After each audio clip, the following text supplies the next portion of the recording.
Today we have Adele Leah. Hi. Adele is a, freedom seeker. Some would say a career rescuer, Yeah, a transformational coach, and a brand expert, a personal brand expert. How are you doing today? I'm good. I'm good. How are you? I'm good. I can't complain. I went to the gym this morning and got a little bit of energy, which is nice.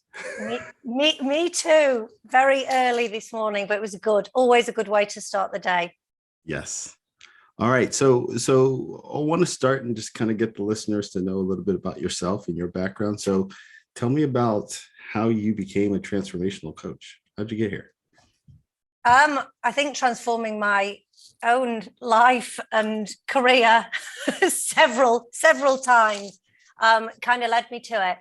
Yeah, it was. I mean, it was kind of, I guess, by chance in a sense. I spent the first, 10 years of my career really stumbling about. Mm. My sort of 20s to 30s actually stumbling about in life in general, I think, as well, and certainly in my career, and seeking for something and searching for something that I didn't really know what it was. Started finding a bit of my path. I did, at 30, kind of landed in a role that I was very conscious about creating and getting.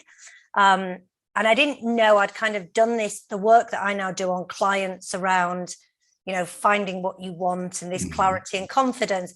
I've done it on myself, just, fathoming it out as I Right. went. And then I ended up at 30, leaving the UK, moving to Australia, and joining a recruitment agency that was setting up in Australia. I had a background in recruitment, business development, sales roles, Mhm. but sort of, not really put much thought into the role and into a career plan, I Yeah. guess. I then was in Australia for 13 years with this recruitment business and set up two agencies for them. But as I got to about probably 33, 34, I really started becoming much more conscious about my life, my career, Yeah. what I wanted, who I was being, and the Mhm. part I was playing in the life that I was creating. So I had I had a couple of eye opener, moments and things, things happened in my life that really kind of thankfully sped up that transition. And I fell into the world of NLP, neuro linguistic programming, which Mm. is all around the reprogramming of our mindset and our neurons and our internal language. And it was a game changer for Huh. me, absolute game changer. And really sort of started to help me to see myself and the world differently, and how we could change what we're getting if we change who we're being. Um, I was one of these people, as a lot of people I know in the world are. It was all about what I wanted to have. Yeah. But I wasn't actually changing who I was being to change what I was doing to have anything different. Right. And so when I kind of landed on this concept, the be do have model, it was like, oh my gosh, this this is where it's been hiding. Right. So it really helped me transform, so much, who I was as a person, really redesign, and we get a chance, and not many, I certainly didn't think this at the time, but we get a chance to recreate and design ourselves if we want to. We Mhm. can change the way we think. We can change what we tell ourselves to do things differently and have, the life that we want. So I kind of did that with myself, and really kind of, created the career, set up another recruitment agency for this same UK company in Melbourne. So I'd been in Sydney, moved to Melbourne and did this. And it gave me a real thirst for getting more out of life, Mm. which previously I'd, not thought was possible. And I was turning 40 and kind of had this dream, started as a little itch, became a little dream, and then a big dream of, okay, I want to go and help other people, change. And because I'd worked in recruitment for so long, there's and the recruitment and the career things always had a theme in my life, and helping people, become better in their jobs. And then with this newfound kind of coaching knowledge, also went and did my coaching training. I kind of put the two and two together, and made a big grand plan to seek the freedom and flexibility I desired in my job, and set up as a career coach. And then that's kind of transformed more into really helping people transform their careers, and build their personal brand to really build the career and the life that they desire. And, I think with COVID, my business has evolved massively, because so many people I want out of this corporate world, and doing this job that is unfulfilling and is making me miserable, and how do I do it? So it's really been that the kind of transformation from leaving the corporate world to setting up on your own, hence why the kind of the freedom seeker element. And I guess that and I'm very long answer to your short question, but at the heart of what I do, it's around helping people find happiness. Yeah. Because I saw from my years in recruitment, people were coming in and they're saying they're looking for another job.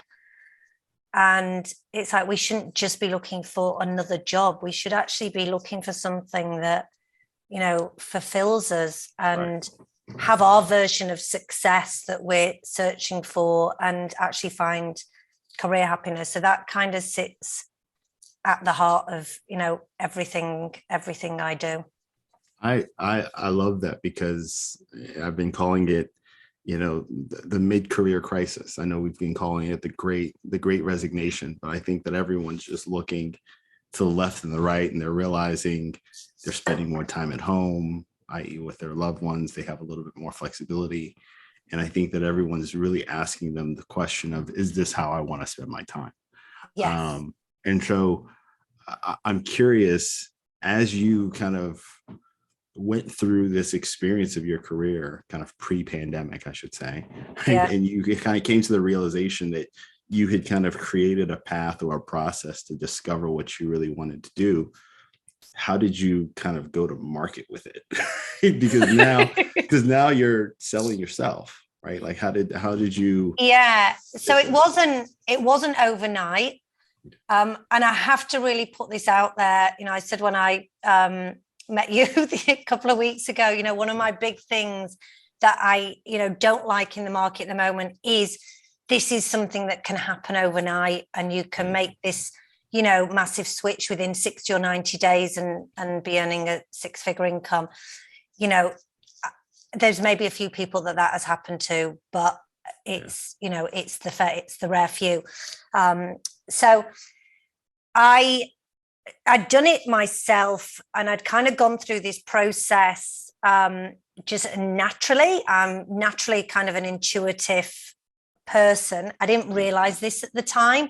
Then when I was working in recruitment, and I was literally, I could be interviewing 20 to 50 people a week, meeting various companies. I started picking up, seeing where things went right and where things went wrong. You could have exactly the same job, you put it in two different companies, and one person, the same person doing exactly the same job, can thrive in one and not in another. Yeah. So I really started delving into, and I'd also trained in behavioral profiling, so delving into personality traits, culture traits of businesses, then working one-on-one with people in recruitment, and they'd say, I just want a job. Okay, good. Can you tell me a bit more? Yeah, just somewhere that's nice. Okay. So you just want a nice job with a good team in a nice company. Like, what do these words mean? Like, we have these kind of just generic words that we use, but we don't actually kind of delve into, what's this meaning? So really started through, the years, gosh, it was like 10 plus years, recruiting, seeing patterns, and I think, again, that kind of, my intuition really helps me to see these patterns. Also, when we study the study of neuro-linguistic programming, it's about spotting patterns. And then, that started helping me realize there's a way to create something to help, navigate people through. So it was a lot, it was all in my mind at first. And even when I left, left the corporate world, I did do quite a lot of background setup before I left, and I kind of tested the product in the market. I was doing some career coaching and personal brand coaching out of work, saying, okay, is this viable? And before I made the leap, but it was there wasn't kind of the process and formula. But then when I left, and I was really like, okay, I want to build out this business, and I need to streamline it. And so I started then kind of bringing the kind of tools together in a sense, into workbooks and steps. And really, I've created a transformational, now more than one, but transformational frameworks. Okay, so this is where you are. You're in a job that you don't want. You want the dream career. Okay, what's the process? Like, what are the steps? And there's an art and a science to it. And coupled with some intuition, if you're working with me one-on-one, but actually helping people really see themselves differently. And, I've this week been doing a lot of work with people on skills and strengths, which is a really interesting one, because we take our strengths for granted, because they're often, our strengths are things we're born with. There are innate qualities that we don't actually see as our superpowers. But when we can really, really, shine the spotlight on our strengths and our skills and zone in on that zone of genius, that's our superpowers. And when we land there, that can be a complete game changer for what you can do in your career or in your business. A lot of us, we're kind of put into these job title boxes and think that's what we are. And we are not job titles. It's so interesting because, I've recently left my corporate job to kind of pursue my entrepreneurial passions. And if you were to ask any of my friends or people in my close circle, they would say, 5 years from now, I defined myself as a management consultant. That's just who I was, and I think I was successful in that role because a lot of my strengths really apply in that role, critical thinking, intuition, being able to kind of connect with other people, understand people's problems, articulate it back to the person that don't understand their problem. So like a lot of those things that I would say I was kind of naturally ahead of the curve on, and I had just worked on becoming better at, it helped me thrive in that job. And so because I was just so good at the job, I was just like, oh yeah, I'm a consultant. And it wasn't until the job wasn't as fulfilling that I started stepping back and being like, oh, no. I'm Boyega, and I have these skill sets that let me be a good consultant. But in reality, that's actually not who I am as a person. And I think you're right. There's a major mental shift that happens when you just look at yourself as an individual with a set of skills that can be applied to certain roles rather than the other way around. Yep, absolutely. And that's what you get to do, when you kind of do this work and take a step back and go, right, that's my strength, natural strength set. They're the skills that I've built. And now where do I want to play with them? Right. And what team am I playing on? Who's in the team? And I say play because when we're using our skills and strengths, doing what we want, it should be play. It shouldn't be like hard work. Where do I want to go and work with these skills? It should be much more like, okay, where do I want to play? And so when I did this, and I did the first time I did it when I left the UK to go to Australia, and I'd, done my kind of skills and strengths. I was like, right, where do I want to play with these? I knew I really like playing in the creative industry space. I went right down to detail. I'm not wearing a suit to work. I'm wearing jeans. I'm wearing trainers. I want to work in like a warehouse style office. There's no corporate revolving doors because I have a total fear of those things. There's none of that. So I was really, when I started looking at where do I want to play with these skills and with who, it was down to the detail. I'm like, okay, yeah, I know I need communication. I need to talk to people. I need to be networking, big skills and kind of strengths of mine that energize me. Who am I networking with? Will not. I've been in a job working with in credit insurance. Nothing wrong with people in credit insurance, but it's just not for me. Putting on a suit in some stiffy, hotel lounge bar, not for me. I was like, I want a grungy coffee shop, drinking coffee and, talking with creatives. This is what, this is what brings me alive. So, it is such, if anyone's listening and feeling stuck, doing that exercise of, okay, what are my innate strengths and what are the skills, kind of the saleable skills that I have? Where do I want to play with them is, the start of the transformation, really, isn't it? Yeah, absolutely. So let's talk a little bit about, you've got these skills, you've kind of figured out, this is the formula, this is kind of what I want to do in terms of coaching and advising. How did you figure out your niche? Because there's thousands of people that do this. Yeah. How did you figure out kind of your sweet spot? Okay. So they started with a niche, but it was still quite wide. I think the niche comes, and I talk about this a lot with people that I work with now when they're looking to leave the corporate world. You do start quite broad. You obviously don't want to be really broad. There can be a tendency, I find, when people are stepping out on their own, to say yes to everything. I certainly did that a bit, but there was certain things I knew I didn't like to do. I could do them, but I didn't like it. So, for example, when you step out as a career coach, people are like, oh, can you write my CV for me? I was like, that doesn't really, doesn't float my boat, that. I knew that was going to be a saleable service, but I didn't want to spend all day writing CVs. Also, from a kind of, the freedom seeking perspective, there was a bit of a, time and money and elements. So there were certain things I could, put in the pot of, that's not going to be me. It was still too broad, the niche. And it was a lot focused at that point in time on job seekers. So I knew that they needed a CV. So I set up and I have a process and a formula of how to create a rock star resume, as you guys say in the US. So I was like, okay, the things I don't want to do, how can I set something up that people can have that process and be able to do it themselves?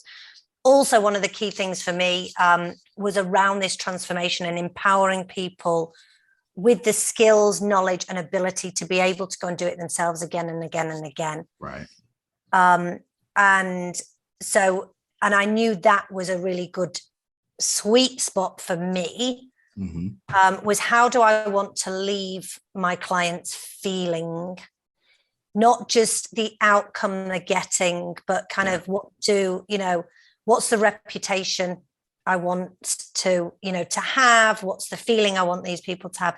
So there was quite sort of, in depth around, the niche in terms of what I do. I didn't really niche in the market as such initially.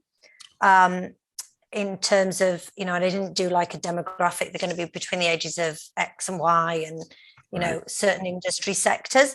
But I kind of knew when I was putting my marketing and my branding together, I'm not your typical corporate coach. You're not going to catch me in a suit ever. So I knew just from how I would brand myself as a person, I was going to attract the right people. And it doesn't mean to say, and I have worked with management consultants, I've worked with people that have been, investment bankers who were looking for something different. So can be, niching's not super easy because we can worry we're going to lose clients that we want. We don't, niche enough. But then I think the niching evolves. I think you start niching broader, and then after about 12, 24 months, I rebranded and I got more specific, and my products were more specific because I'd really honed in on what I loved and what I was really great at. And then just recently rebranded again and got sort of more niche. Okay, it's not just people, job seekers. It's more those that are really looking to up level and leave the corporate world and set up and start a business. But I wouldn't have been able to do that when I started. So I think, again, when I work with people around, say, personal branding or building businesses, where you start isn't going to be where you are in 12 months or 24 months time. And it can be not super easy to give up a nice shiny website that's only been up there for 2 years and you've put a hell of a lot of work into, but you have to be ready and prepared to kind of continue to evolve.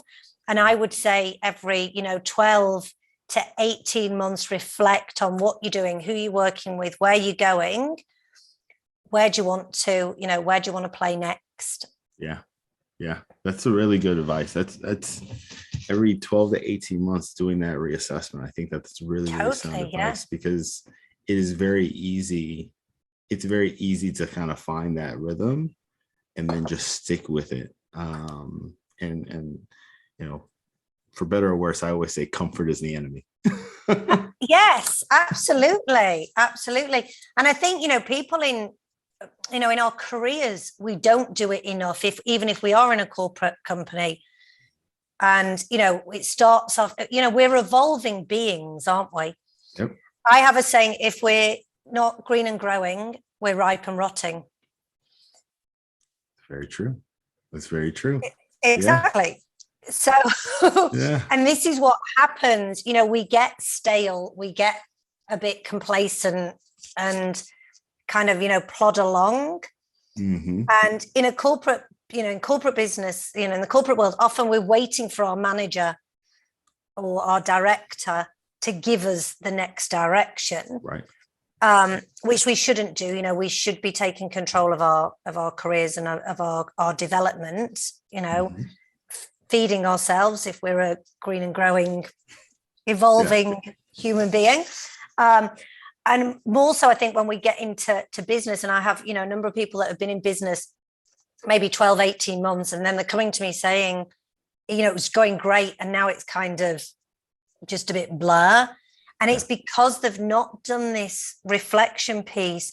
They've not switched up the brand. They've not up-leveled, themselves, their story, their positioning.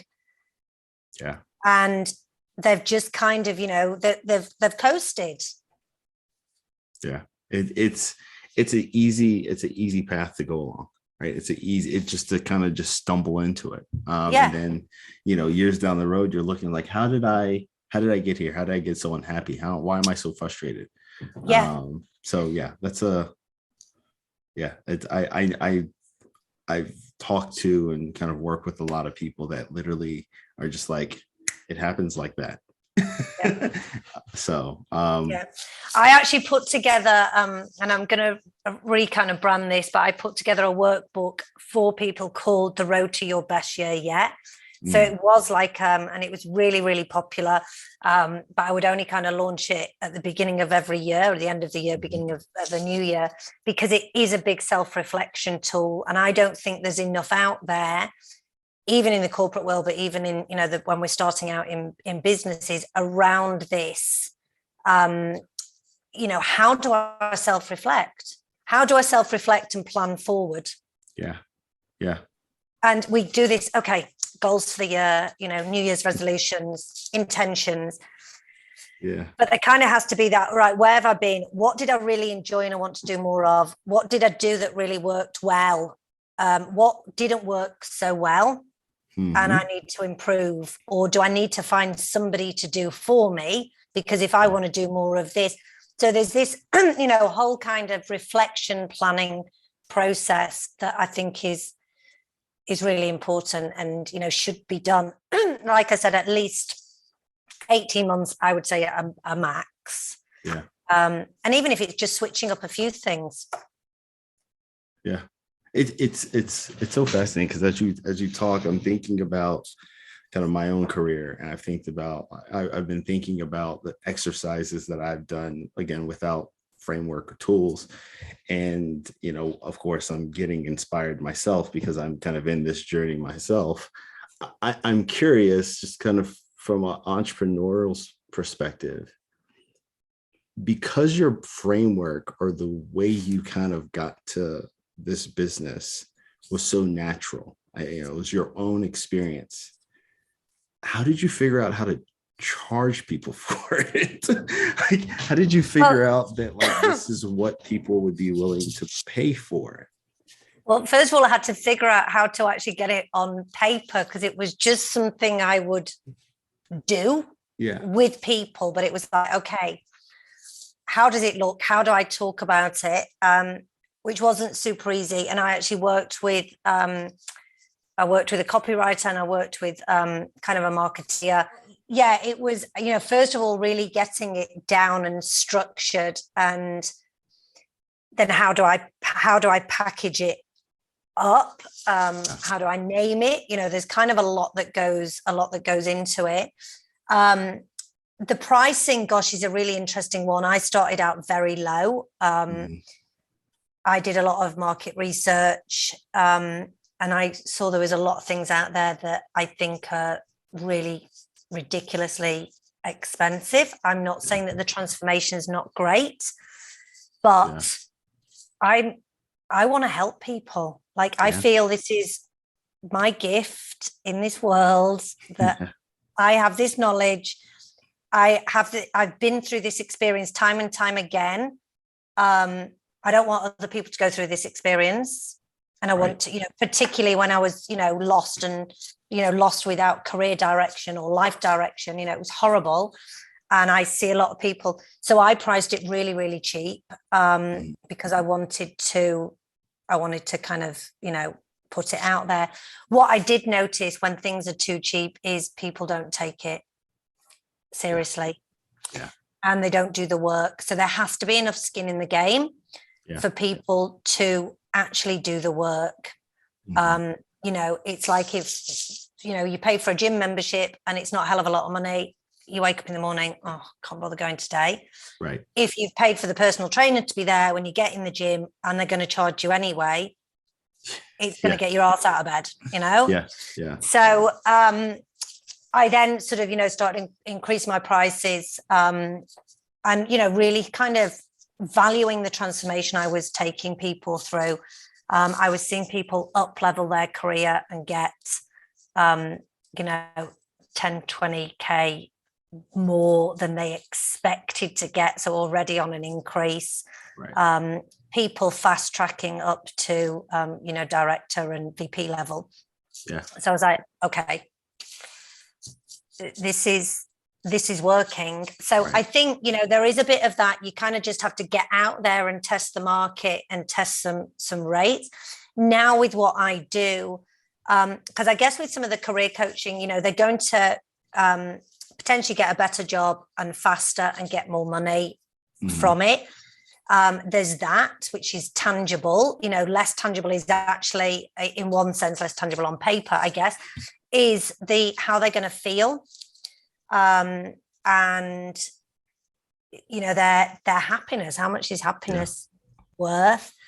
Now with the kind of leaving the working with people, leaving the corporate world and helping them build and scale a business, and actually a lot of the personal brand work I do help small business owners get clients. This is a game changer from going back to do the job you don't want, or having the business. But again, my prices are still very reasonable in comparison to what's out there, because I want to help people. I love that, not just because the podcast is called the Be Helpful Podcast, but I have this philosophy that at the end of the day, as a human, all you want to do is help someone else. Right? Even whether, you can say it's altruistic, but there's a little bit of selfishness. It feels good to help other people. Totally. But happiness is what you give, not what you get. Yes. Yes. And I love that. You get back as a byproduct for giving. Yeah. for serving. And really, when we look at kind of, the word sales and what actually sales means, it's to serve. Mm-hmm. Mm-hmm. And if we're doing that with something that we're really passionate about and we know is helping fix somebody's problem or take them from A to B where they want to get to, that's the more I can do that, the happier I am. So I'm like, I say to people, if I didn't have to, if I didn't have to earn money, I would do this anyway, or Yeah. I would still charge people to make sure they do the work, and I would literally just be, giving the money away, because I couldn't not do this. This is my, it's my sweet spot. It's my joy place. So with that, and we were talking a little bit about this earlier, how do you find time for you, right? Because you love what you do so much. And, I think you said a quote earlier. You said, the work is actually a hobby. And so you're enjoying what you do and it's giving you all of this energy. But at the end of the day, it is still what you do for a living. So how do you kind of step away, or do you not need to step away? Like what does that kind of work-life integration look like for you? Yeah. And it's interesting. This is, my soapbox topics now. And this is why I say, where do we want to play with this? We've all got these superpowers. Okay. Where do we want to go and play with the superpowers? And actually, if we can, reframe how we perceive work, and it's not a bad thing. It shouldn't be de-energizing and stressful. Yes, there's moments that are stressful, absolutely. But it should bring us energy and be enjoyable and fulfill us. Yeah. So actually, if we find our career sweet spot and it fulfills us, why wouldn't we want to do it? So this work-life balance thing is a really interesting one, because we need that if we're spending 8 to 10 hours a day doing something that is going against the grain of our natural strengths and our natural skills and where we want to be. We're not doing it with the people we want to do it with. It's not fulfilling us. But this, for me, when I'm on calls with clients, it's as energizing as when I go in the gym. Yeah. So actually, days that I don't have any client calls, I'm miserable. Yeah, I get it. Yeah. So yeah. this is just part of me, and this is where we can all get to this point if we dig deep enough. Mm-hmm. I really, really believe we can. We all have these things that we just, we love to do. I was in a restaurant on Saturday night, and the waiter, amazing, lit up, buzzing about, chatting to everyone. I said, and he'd been on a 12-hour shift. Yeah. I said, oh, you love this job? He said, oh, I love it. Yeah. He said, I get to see amazing food. It was like one of those open plan kitchens. Yeah. I get to see this amazing food being cooked by really talented chefs and seeing them sparkle when they put these plates together. I get to see people, touch and taste the food and have a fun night out. I get to make these amazing cocktails and experiment with things and be creative. Mm-hmm. And I get to meet loads of people. He said, what's not to love about it? Simple life. Yeah. Another restaurant, another night, there's your food, Yeah. Because they're not in there. They're not working with their superpowers and in their zone of genius. Yeah.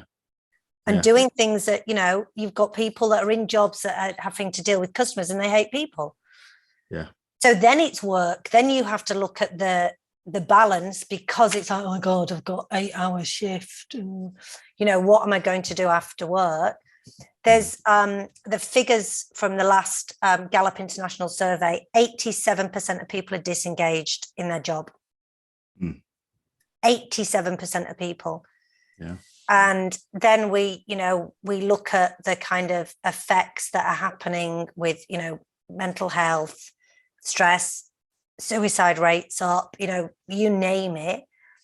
it's because there's people doing jobs that they really don't like, and it's really hard work. They're then finishing, in the UK, people are finishing work and going drinking in the pub or at home and sitting watching telly, trying to numb out what's happening. And actually, if they just could find the skills and strengths and work out where they want to play with them, their life could be so much better. Yeah. Sorry, very passionate about this subject. No, I love it. But I love it. To answer your question, this is my hobby. I make sure I find time to, I like to go for a walk, listen to podcasts, go to the gym, go to yoga, read books about mindset, business, careers. I love it. Watch programs about mindset, business, and careers. The occasional crime drama. So I don't know. This is just, for me, after spending, 10 years, and I had a real game changer job, the credit insurance one that I hated.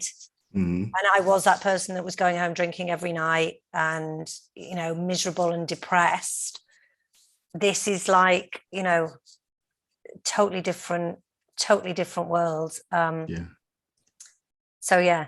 And the best thing is I get to help other people that were where I was do the same, which is makes it even better. It's so just kind of amazing kind of hearing you say all this, because I just keep thinking about my own life, and I think about the situations that I've been in, and I just thought about how I've approached my career. I always said that my career was my hobby. Always said that until it wasn't. Yeah. And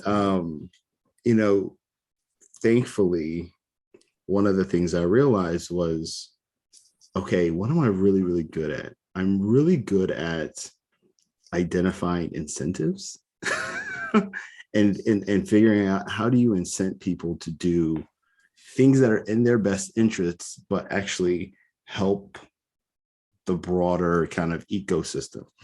And I think that that's one of the reasons why entrepreneurship has been so fascinating and interesting to me, because at the end of the day, everything's about incentives. And how do you incent people to behave a certain way, in a certain predictable way that helps the broader, machine running? And that's kind of what I've been toiling with all of my kind of ideas throughout the years about, like, oh, this could be a cool idea. This could be a good business. And it wasn't until I found one that I was like, the incentives work. The incentives work. And this makes me feel good. And I like it. And how do I keep doing the wheel? And so you're right. I think it is an exercise of, what are you really good at? What do you obsess over? Like, what are the things you obsess over? I obsess over like incentives. You can present any problem to me, whether it's geopolitical, whether it's, your daily routine. I will think about, how do I incent you to do what's going to give you the outcome you want? And so it's just so funny, because it took me a while to figure out that was what I was really good at. And so, do you find yourself in a situation where you're working with someone who has tried other career coaches before, and you help them discover a new superpower that they didn't discover before? Yeah, because there's lots of different types of kind of career coaches, I guess, which, finding this out helped me find my niche. So one of my superpowers in this is helping people find clarity on what they really want, which then is a game changer with the confidence to be able to go and get it. Because often people are wanting the confidence, and they're also going searching for something that they've got no idea what they're looking for. Okay. Or they're trying to put a resume or a LinkedIn profile together for jobs that they've got, or businesses, or trying to attract business in if they're starting their own business, but they've not really got this clarity piece. Mm-hmm. So my superpower is helping other people uncover their superpowers. But also then, more than that, is actually seeing the opportunities in the world of where those superpowers are saleable. Oh, yeah. Yeah. So recruitment and my kind of background, recruitment's got a lot of business development and sales involved in it, and really being able to spot the opportunities. Mm-hmm. And that's, again, something that's just a natural innate strength in me, that I can, see opportunities, connect the dots, connect people. Like, I'm a super connector. Yeah. But actually, you need to talk to them. And I've heard, so-and-so's pitching at that business, so you should be pitching in on the back of that. And that's just how my kind of brain works. So it's not the stock standard, okay, tell me what job you want, right? Tell me some of your achievements. Let's write a resume. Let's write a LinkedIn profile. Here's a cover letter. Yeah. Go to market. It's deeper and deeper than that. That's just kind of surface level work. And really, to get this transformation, and then whether it's a transformation to up level your career in a corporate job to the next level, or it's this transformation to leave, start, or scale a business, it's really going a lot deeper. What are my superpowers? Then where are the opportunities to play with these? And out of those opportunities, where do I want to play? Yeah. Or how do, okay, the opportunities are here and I really don't like that. I want to go over there. How do I do it? And one of the things, and it's not magical, but then it kind of is. And it's got an element of this kind of manifesting, this law of attraction. And there is something in that. But so, somebody said to me, oh, you've helped me manifest this. And I wasn't helping you manifest it. It's just you were looking over there for something that was over here. Yeah. Yep. And you were focusing on where you had been, not on where you wanted to go. You were focusing on what you didn't want, not what you did want. And all we did was shift your gaze and shift your vision to actually where you wanted to go. And the opportunities were there all along. And this is really, when I, hear about a lot of the kind of, how to manifest all this thing, it's actually just about creating a vision for what you want. Yep. And focusing on it. You start thinking, to whatever body, something or other. I'm not very good with my cars, but, you want to such and such a car. You start thinking about it. You start seeing them all the time because you're focusing on it. Yep. Yep. But what a lot of us do is we spend our time looking in the kind of rearview mirror, what we don't want, what went wrong, where we don't want to go again, and, not focusing on what we do want. And so this clarity piece actually brings in this, creating this vision of success for the future. Mm-hmm. What are you doing? Who are you working with? What are you wearing? What's your days look like? What's success look like to you in 2, 3, 5 years from now? Yeah. Oh, yeah. Suddenly I'm focused on where I'm going. And look at all these opportunities I didn't know were there. Well, they were. Yeah. You just were looking in the wrong place. I love it. It's, and actually a lot of these people that talk and sell a lot of this kind of manifesting work charge a hell of a lot of money. And it's actually kind of just like, get your vision down, stop talking about what you don't want, Yeah. And really, so many people spend their lives moving away from what they don't want and never moving any closer to what they do want because they haven't defined what they want. Yeah. Yeah. You're absolutely right. It's not rocket science. So I'm curious because I love this question because I ask everyone that I talk to, from my nephew to my former direct reports to guests. You're talking about vision.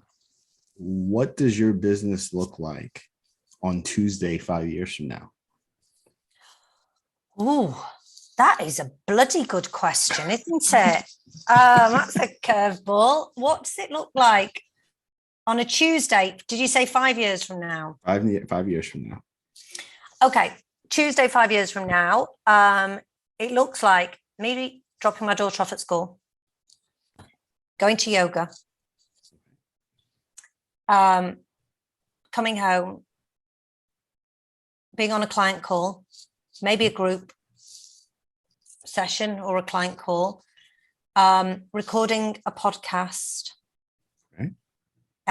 episode, maybe jumping in a Facebook group, my Facebook group, talking to some people, having some healthy lunch that I could have maybe had delivered from one of those healthy lunch things. Not very good at cooking, ends up just being a sandwich if it's left to me. So that could kind of be there in the fridge or arrive. It would still just maybe writing some content, writing a blog article, writing a new kind of free download on how to do something. Yeah. Like sharing this passion and this knowledge and this experience to people that are, are just starting out on the path, or not. I'm kind of, I think we as coaches and consultants and mentors and advisors, we're working with people 2, 3, 5 years behind us, Right. So my business would be 5 years more advanced. There's going to be mistakes that I've made, things that I know I want to tell other people to do or not to do, to have in place, to not have in place, or whatever. So, it's just it's a kind of knowledge share. And just continue to work with people. I love it. I love that. That's by far like my favorite question. I think that if I ever get to a point where I write a book, that's going to be the title. What does life look like 5 years? What does your Tuesday look 5 years from now? That is like how I've governed my life. Yeah. I mean, I think, I would like a book. I don't know whether it would be a business book. I kind of have this little niggling idea. God, I'm making it really real saying it on a podcast now, aren't I? But that my life's been a very up and down roller coaster of, a ride, living in lots of different countries and throwing caution to the wind lots of times, and lots of learning along the way, that I really would like to share some of that. I think of my younger self, like kind of mid-20s, 30s, and kind of panicking that I didn't have it all together. And I now know that was the right path for me, and it's been amazing. And I'm thankful for what looked like, a mistake at the time. Yeah. It was just a mistake, and I was, off the mark. Yeah. It wasn't a mistake. Yeah. So I just think kind of sharing, as you probably know, I love all my sayings and everything, just kind of sharing these, reframes that people aren't like, oh my gosh, I'm 28 and my partner's just finished with me and I haven't got a career and my life's over. It's like, it's not, and we're all on this different path. So maybe on a Tuesday, there would be like an hour of writing, or maybe, book signing, who knows? But yeah, it's not, I love what I do. It might massively change, who knows, but right now, looking forward, it's going to be similar. Yeah, I like it. But it also speaks to how happy you are in what you're doing today. That the fact that in 5 years your vision isn't a massive change to what your current life is, and it's kind of beautiful. I think that's what a lot of people are aiming for, to be honest with you. Well, we should do. Yeah. Not be thinking, 5 years from now, if I could have it all, and be talking about a completely different career or a different job. It's like, we'll do it. Yeah. Another saying, you are not a tree. You can move. I love it. So, and you touched on this a little bit, and I want to get on this before we hit some of the quick hitter questions. And I heard something yesterday that made me think about this question a little bit differently. Typically, I ask, what would you tell your former self, or did you wish you knew before you started your business? But I think that, and you highlighted this, a part of it is your path, right? And so you're going to learn along the way, and you're supposed to make the missteps that you made as part of the journey. So I guess I'm going to frame the question just slightly differently. As you started, let me actually frame it this way. What things along your path would today's version of you do differently? So like, did you approach a challenge? And if you approach that challenge with the mindset that you have now, what would you have done differently? Gosh, interesting questions, because the dots kind of line up. Steve Jobs said this, the dots line up when you look backwards. And they do. So if I did things differently, would I be here doing what I'm doing today? Don't know. Right. There's also Mo Gauda on a podcast. He talks about if you could erase something in your life, but you also erase the outcome of that thing in your life. Yeah. Which is quite interesting. I tell you what, I would, if I could go back a bit, not necessarily do things differently, but add some things into the mix. Yeah. I definitely would have learned a lot more on the digital side of things and about online marketing, online media.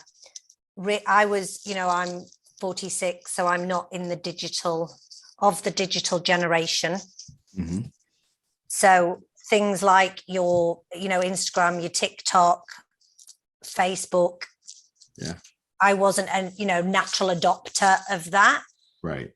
So, and at the time when all that was coming out, I didn't know how much I'd need it in the world of work and how powerful it could be. Luckily, because of my recruitment days, I was all over LinkedIn. And that's my platform of choice. And that's where I teach people how to leverage LinkedIn to bring in business or land a job. Right. But there's a hell of a lot in that digital marketing, digital media. I've built an online course. I literally started paying for this online course platform. I didn't even open it for 3 months because I was shit scared of it. So I would definitely, I cruised too long. So one thing I would change is I'd cruised too long between my 20s and 30s, bumming about and not really being career focused and being more focused on my social life. So I'd change that and I would have a stronger career plan for myself. So some of the tools like the Road to Your Best Year, or the reflection tools, but they have come because I realized I didn't do it too late. Yeah. But I wish I had them a lot earlier. Yeah. Okay. I like it. And I think, I think the education, the education system has a lot to answer for not helping people strategic career plan. Yeah. Yeah. I really think that, and I'll try not to get on my soapbox, I firmly believe that there are two things that our education needs to do a better job of teaching people. And I say I mean globally. One, how to manage money. I think they do a good job of that. And then two, like you said, how to figure out what you're really good at and then figure out how to make a living doing it. I think it is so backwards that we try to gain the skills for the thing that make us the most money, when in actuality, like I majored in politics and I was an IT management consultant for 5 years. And that doesn't make any sense, but it's because when you look at the skills that I had, it made me good at it, not my actual education. And so those are the two things that financial literacy and self-awareness. And also, I think, that kind of self-awareness, mindset management, and, resilience and understanding that internal chatter. Again, I literally was sleepwalking through life from 15 to 30. Wow. I was behaving in, you and certainly as teenagers you do anyway, you kind of act out, but I wasn't empowering myself to take control of my life and to create the life I wanted because I didn't know. That whole thing was all new to me. I stumbled into a Mind, Body and Soul conference, an exhibition. And I think if I'd never done that on a random Sunday in Sydney, and it was probably because I'd kind of quite recently arrived in Sydney and didn't know many people and just heard about this conference and thought, oh, I'll go and check it out. If I didn't do that and got to then attend a day's seminar on neuro-linguistic programming, where would my life be today? It was like one of those sliding door moments. So, and I just don't think there's still enough knowledge. There's more in the US than and in Australia than there is in the UK around mindset and managing our emotions, resilience, understanding our internal chatter, understanding how our internal chatter plays out to give us the life that we're living. And actually the fix is quite simple, and it's here. Yeah, it's really that the answer is all in your head. Yeah. So but I think definitely and now I'm much more of an avid learner around my passion. And I think before it was kind of okay, I've done my college, I did a couple of training courses and added some skills on, but I didn't continue that learning. And I think continuous learning is massively important. Yeah, absolutely. I love it. And now I embrace it. So it's never too late. Never too late. Never too late. All right. So I'll hit with some quick hitters or concluding questions, but feel free to elaborate and spend as much time as you want on them. What are one to three books that you'd recommend for other entrepreneurs? 1 to 3 books. Okay. So Russell Brunson's, he's got, I think there's like 3 in the series: .com Secrets, Expert Secrets, and the third one, can't remember. Maybe I've got, but it starts with .com Secrets. Amazing. Okay. And that's 3 there. But another one is the Diary of Diary of a CEO. Stephen Bartlett, Sexy Happy Millionaire. Just finished that. Really good. And I've just started, which so far is good, is by Sarah Prout, Be the Love. And it's a bit more of a softer, gentle, healing, nurturing one, which I think is really good for people if they're coming out of that corporate world or coming out of like a toxic work situation. It is more around Be the Love, probably for relationships, but it works, on all sense, and kind of helps you tune into yourself. I like it. All right. What's a question that I should ask the next guest on the podcast? Oh, I like that, because this is what Stephen Bartlett does on A Diary of a CEO. What did you want to be when you were like 10 as a kid?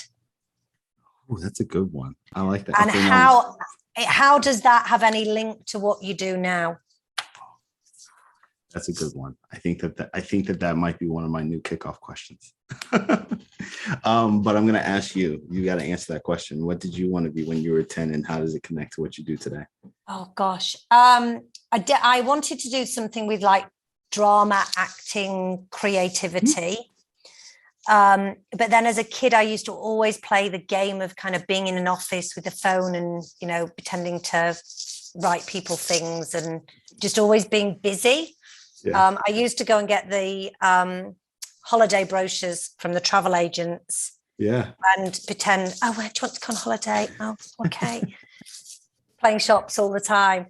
So there was always, I know I'd dress up and like go and be in character, and just like me and my friend go shopping as these characters. So there was always, I guess, there was always a level of communication and kind of entertainment. And I really hope that when I'm working with people, there's like this, I'm entertaining, even though we're going through this kind of transformational process. Yeah. And I just, I love kind of connecting with people.